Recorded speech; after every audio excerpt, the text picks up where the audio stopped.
أهل الفتن ما يخلون السعودية، وبكل حاجة يحشرون السعودية.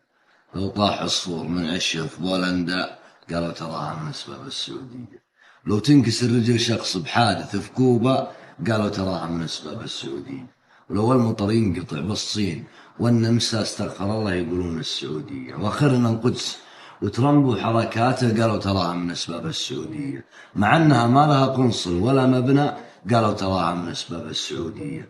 واللي على مهرز الرفرف بديرتهم هم أكثر اللي يلومون السعودية. الحمد لله عندي عقل وأميز وأقرأ وأعرف إيش كبر قدر السعودية في خدمة الدين وبخدمة عباد الله. جحات من يجحد أفضال السعودية، والمجد والطيب والناموس والهيبة لو بوصله تتجه صوب السعودية. وأنا ما عدت القوى في عجز بالمعنى، ما زينا القاف غير اسم السعودية. الله يعز السعودية ويحفظها، والله يعين عليها من السعودية.